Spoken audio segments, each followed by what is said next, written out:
अगर वो देना होता तो राहुल गांधी न्याय यात्रा पर अकेले क्यों निकलते हैं? वो नीतीश कुमार के साथ में लेकर निकल सकते थे। नीतीश कुमार ने स्वीकार कर लिया है राम मंदिर के न्योता को। नीतीश कुमार किस तरीके से बिहार की सरकार को अपने इशारे पर ही चलाते और गिराते हैं। तो जो प्यार अयोध्या से शुरू होगा उसका इजहार तो पटना में होगा ही होगा। नमस्कार, पंचनामा देख रहे हैं आप।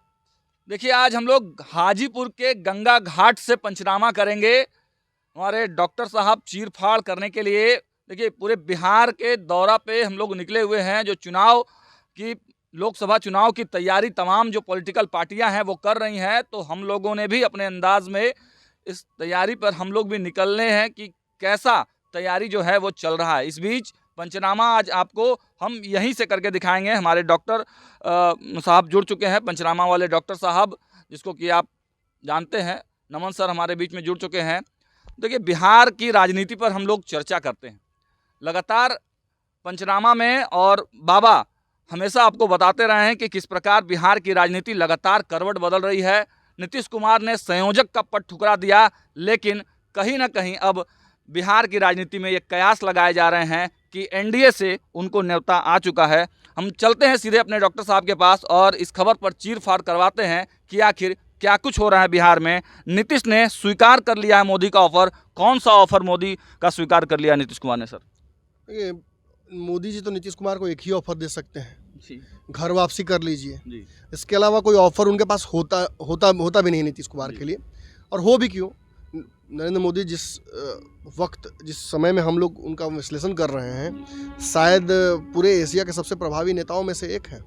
और 2024 के चुनाव में मुझे तो एक पत्रकार के तौर पर लग सकता है, आप लोगों को, कि मैं बयास होकर बोल रहा हूँ, लेकिन जो सच है सो सच है। जी बिल्कुल। नरेंद्र मोदी को चुनौती देता मुझे कोई दिख नहीं रहा है। जो यात्रा पर, खास बात जान लीजिए, जिस यात्रा पर राहुल गांधी निकले हैं, पिछली यात्रा उनकी बहुत सफल थी। अगर उस यात्रा में विपक्ष के सारे हिस्सेदार होते तो क्या वो यात्रा और सफल नहीं होती? बिल्कुल सफल होती। उसका रिजल्ट जो है 5 राज्यों में कुछ अलग नहीं आता। बिल्कुल आता। कर्नाटक जीतने के बाद जिस तरीके से राहुल गांधी को इस बात का घमंड हुआ कि वो अकेले चुनाव जीत सकते हैं, बिना नीतीश कुमार के, बिना अखिलेश के, बिना केजरीवाल के, बिना ममता बनर्जी के, ये भ्रम उनका टूट गया है। अच्छा। और इंडिया गठबंधन जिस तरीके से शुरुआत जिस तरीके से इसने किया था, लगा था कि कुछ बेहतर हो जाएगा, लेकिन समय गंवाने के बाद आप ना तो जीवन में बहुत कुछ कर सकते हैं, बिजनेस में कर सकते हैं, राजनीति में कर सकते हैं, कहीं कुछ नहीं कर सकते हैं। बहुत समय बर्बाद हो गया। और अब नीतीश कुमार उन राजनीतिज्ञों में से हैं जिनको समझ में आ जाता है कि क्या हो रहा है। जिस तरीके से पूरा देश राममय हो गया है, अयोध्या में जिस तरीके से न्योता मिला है, सभी विपक्ष और सत्ता पक्ष के लोगों को, देश विदेश से लोग आ रहे हैं। अब बच्चे से पूछ लीजिए, किसी से आप पूछ रहे हैं तो यही बोल रहा है कि नहीं, राम आएंगे, राम आएंगे। जी बिल्कुल। तो भाई, जब राम आएंगे तो राम को लाने वाले भी आएंगे ना। बिल्कुल। ये बात आप कैसे हल्की कर सकते हैं? मैं देखता हूँ विपक्ष के कई नेताओं को बोलते हुए कि अरे कौन सा बड़ा एहसान कर रहे हैं। तो आप ही तो बोल रहे थे कि नहीं आएंगे। आप तो ये आज भी कह रहे हैं कि कोई बहुत बड़ी बात नहीं है, हॉस्पिटल बना दीजिए। हॉस्पिटल बनवा दीजिए, कोई दिक्कत नहीं है। लेकिन सर, कल कांग्रेस के नेता भी देखे कि उत्तर प्रदेश के जो प्रदेश अध्यक्ष हैं कांग्रेस के, सरयू में नहाने रहे थे, फिर रामलला के दर्शन करने भी लोग। समय के साथ सब कुछ बदलता है और उन्हें समझ में आ गया कि इस देश की बहुसंख्यक जनसंख्या जो है उसको आप इग्नोर करके नहीं चल सकते हैं। भाजपा ने कुछ अलग नहीं किया, बल्कि जो एक बहुत बड़ी जनसंख्या इस देश की है उसको अपने पाले में करने के लिए उनके सेंटिमेंट को समझते हुए एक बड़ा फैसला लिया। और वो फैसला आप उसको क्वेश्चन कर सकते हैं, लेकिन देश की जनता क्वेश्चन नहीं कर रही है और इससे पॉपुलैरिटी बहुत बढ़ी है। अब बात देखिए, एक और जान लीजिए आप, संयोजक नीतीश कुमार ने ठुकरा दिया तो इंडिया गठबंधन में बहुत कुछ बच नहीं जाता है। अच्छा। अब उस बैठक में जिस तरीके से उन्होंने 2 बातें कही, एक बात तो और आज मुझे खबर आई, एक व्यक्ति बड़े समझदार हैं, वो बता रहे थे कि नीतीश कुमार ने एक और काम किया कि जो यात्रा पर राहुल गांधी निकल रहे हैं इस बार, न्याय यात्रा, उस यात्रा के बारे में उन्होंने कहा कि इससे पहले न्याय यात्रा हम निकाल चुके हैं। अच्छा। और अगर न्याय यात्रा आप निकाल रहे हैं पूरे देश में, तो आपके पूरे देश के नेताओं को बुलाना चाहिए था ना, इंडिया गठबंधन के। ये अकेले क्यों कर रहे हैं? ये अकेले क्यों कर रहे हैं आप? किसी आगे ने भी सवाल उठाया था। तो ये क्या साबित करता है? ये साबित करता है कि there is a definite question in motive of Congress through Nitish Kumar I, और नीतीश कुमार भी यही कर रहे हैं। He is also, Nitish Kumar भी एक बहुत क्वेश्चनेबल आइडेंटिटी है पॉलिटिक्स में, उन पर संपूर्ण विश्वसनीयता कर पाना संभव नहीं है। अच्छा। और यही एक बहुत बड़ा बाधक बना इस इंडिया गठबंधन के बाइंडिंग में, इसकी यूनिटी में। नीतीश कुमार पर कांग्रेस विश्वास नहीं कर पाती है, कांग्रेस पर नीतीश कुमार खुलकर विश्वास नहीं कर पाते हैं। बाकी नेता महत्वाकांक्षी हैं, वो अपनी महत्वाकांक्षाओं के इतर कुछ भी देखना नहीं चाहते हैं। एकजुट हो जाए, मोदी हार जाए, कुछ नहीं फर्क पड़ता है, हमको क्या दोगे बताओ। और यही मांगते मांगते तो आज नीतीश कुमार ने यहाँ तक पहुँच गई कहानी कि अब संयोजक का पद लेना ही नहीं चाह रहे हैं, और उनको चाहिए क्या, प्रधानमंत्री का उम्मीदवार, और वो देगी कांग्रेस। संभव ही नहीं है। अगर वो देना होता तो राहुल गांधी न्याय यात्रा पर अकेले क्यों निकलते हैं, वो नीतीश कुमार के साथ में लेकर निकल सकते थे। बहुत बड़ा सवाल है देखिए। और अगर यहाँ से जब नीतीश कुमार जाएंगे ही नहीं उस रास्ते, और दो ही रास्ते हैं, या तो इधर जाइए या इधर जाइए, तो नीतीश किधर जाएंगे, खड़े थोड़े रहेंगे। इतना नीतीश हल्का थोड़े कि यहाँ खड़े रह जाएंगे, फिर नीतीश कुमार जाएंगे एनडीए की तरफ। और हाँ, बात सही है कि एनडीए में अब मुझसे पहले सी मोहब्बत मेरे महबूब न मांग, पहले वाला प्यार आपको नरेंद्र मोदी नहीं देंगे। पहले वाला प्यार आपको अमित शाह नहीं देंगे। पहले वाली दोस्ती आपको भाजपा नहीं देगी। तो आपको जो मिल रहा है ना, पहले तो उससे संतोष करना सीखिए। और निश्चित तौर पर सर इसी वजह से लेट हो रहा है क्या?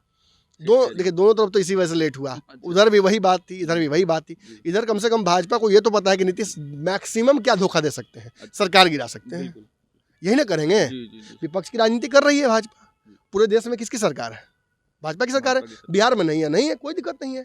तो आप समझिए कि भाजपा भी बहुत नीतीश कुमार को अब बहुत आसान रास्ता नहीं देने वाली है कि आप ही प्रधानमंत्री बनिए, आप ही मुख्यमंत्री बनिए, सब आप ही बन जाइए। तो निश्चित तौर पर नेगोशिएशन में टाइम लग रहा है। नीतीश कुमार के बड़े बड़े जो उनके सलाहकार हैं वो भाजपा के संपर्क में हैं, बातचीत कर रहे हैं। दिल्ली, जिस वक्त हम ये चर्चा कर रहे हैं उस वक्त भी दिल्ली और कई जगहों पर जाकर बातचीतें हो रही हैं। और एक और बात, संपूर्ण विपक्ष को मिला है न्योता राम मंदिर के प्राण प्रतिष्ठा का। कोई जा नहीं रहा है, अभी तक या तो सर कोई लोग पहले चले जा रहे हैं, या तो कह रहे हैं कि हम बाद में जाएंगे। आपको एक विशेष बात बता दें, नीतीश कुमार ने स्वीकार लिया है। नीतीश कुमार ने स्वीकार कर लिया है राम मंदिर के न्योता को। तो क्या सर वो 22 को जाएंगे? उनके मंत्री इशारे में ये बात बोल दिए हैं। अब आप समझिए कि जब नरेंद्र मोदी का इशारा वो स्वीकार कर लिए, मैंने भेजा हुआ प्रस्ताव, और बचा खुचा रहा नरेंद्र मोदी जी का बिहार आने का जो कार्यक्रम था वो आगे बढ़ा दिया गया 22 तारीख के बाद। क्यों कर दिया गया? ताकि तब तक नीतीश कुमार से सारी बातें हो जाए, सारा मामला सेट हो जाए, और अगली बार जब नरेंद्र मोदी बिहार आए तो वो नीतीश कुमार को के खिलाफ कुछ ना बोले। अच्छा, जैसा कि आपने देखा, सुधांशु त्रिवेदी आए, नीतीश के खिलाफ एक बात नहीं। स्मृति ईरानी इतने अग्रेसिव नेता है, कुछ नहीं बोली। तेजस्वी सूर्या है, वो कुछ नहीं बोले। बिहार भाजपा का कोई नेता नीतीश कुमार पर कोई बयान नहीं दे रहा है। बिल्कुल, बड़े स्तर के नेता तो कुछ भी नहीं बोल रहे हैं, कुछ नहीं बोल रहे हैं, प्रवक्ता भी नहीं बोल रहे हैं महाराज। नो एंट्री वाला है, खाली बस बात कोई कभी बोल देता है। तो नो एंट्री तो ऐसा है ना कि गाड़ी तो यहीं से जाएगी, नो एंट्री का बोर्ड रहे ना रहे, उससे फर्क नहीं पड़ता। और नीतीश कुमार अक्सर नो एंट्री में गाड़ी घुसाने के लिए पकड़े गए हैं। एक बार राजन साहब नो एंट्री घुसा दिए थे गाड़ी, तेजस्वी यादव नो एंट्री और तेज प्रताप ऐसे बोर्ड लेके खड़ा थे, और नीतीश जी ने कहा कि इसी में गाड़ी जाएगा तो इसी में जाएगा, और गाड़ी गई, और नीतीश कुमार कोई बाल बाका नहीं कर पाया। अब रही बात भाजपा के साथ जाने की, तो निश्चित तौर पर नीतीश कुमार ये जरूर सोच रहे हैं कि क्या मिल जाएगा। अब अगर सीएम की कुर्सी जाएगी, जो भाजपा कह रही है कि हम अपने मुख्यमंत्री देंगे, तो नीतीश कुमार कम से कम उन लोगों का तो पता जरूर काटना चाहेंगे ना। सुशील मोदी को चाहेंगे उस जगह पे जाए, ऐसा चाहेंगे कि उनको कुछ बेहतर मिले उससे। तो ये सब चीज़ें ऐसी हैं कि जो नेगोशिएट करने में समय लगेगा। पिछली बार नीतीश कुमार ऐसे ही नेगोशिएशन कर रहे थे ना, जब उनको लगा कि भाजपा अपना मुख्यमंत्री बिहार में देना चाहती है, तो उन्होंने क्या किया, उन्होंने कहा कि भाई, अखबार के माध्यम से ये बातें आई कि राष्ट्रपति नीतीश कुमार बनेंगे, उपराष्ट्रपति बनेंगे। ऐसा कोई बड़ा नेगोशिएशन अगर भाजपा लेकर आती है तो नीतीश बिल्कुल तैयार है, नहीं तो फिर मरता क्या ना करता वाली हाल हो जाएगी। लास्ट उन्होंने एक चर्चा और भी है कि सुशील मोदी को वो चाहते हैं कि मुख्यमंत्री या उपमुख्यमंत्री बना दें। बिल्कुल, नहीं, ये सच है, ये सच है। उन्होंने पिछली बार भी सरकार गिराई थी तो ये बात स्पेसिफिकली कहा था मीडिया को कि सुशील मोदी होते तो यहाँ तक बात पहुँचती, मतलब सरकार नहीं गिरती। अब एक और बात, आपने जो दूसरी बात कही कि राजद कांग्रेस से शटर डाउन। देखिए, नीतीश कुमार यदि इस गठबंधन इंडिया गठबंधन से बाहर हो जाते हैं तो इमीडिएट नुकसान सबसे पहला किसको होगा? राजद को।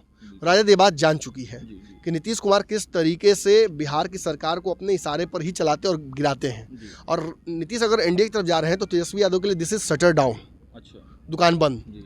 और कांग्रेस के लिए शटर डाउन इसलिए है क्योंकि कांग्रेस फिर नीतीश कुमार का जो एक चेहरा था, जो एक नीतीश जिस कमिटमेंट के साथ भाजपा को, देखिए जब राहुल गांधी भाजपा के खिलाफ कुछ बोलते हैं तो कोई सुनता नहीं है, बिल्कुल नहीं सुनता। लेकिन जब नीतीश कुमार भाजपा के खिलाफ कुछ बोलते हैं तो सुनता है। ये उसी तरीके से है, जब कोई रैंडम आदमी गांव का आपके खिलाफ बोलने लगे कोई फर्क नहीं पड़ता है, लेकिन आपके गोतिया अगर कोई बोलने लगे तो लोग इंटरेस्ट लेगा, क्योंकि जानता होगा अंदर की बात। वही बात है, नीतीश कुमार को इसीलिए वहाँ का एक बेनिफिट ऑफ डाउट मिलता है। तो कहीं ना कहीं मानकर चलिए कि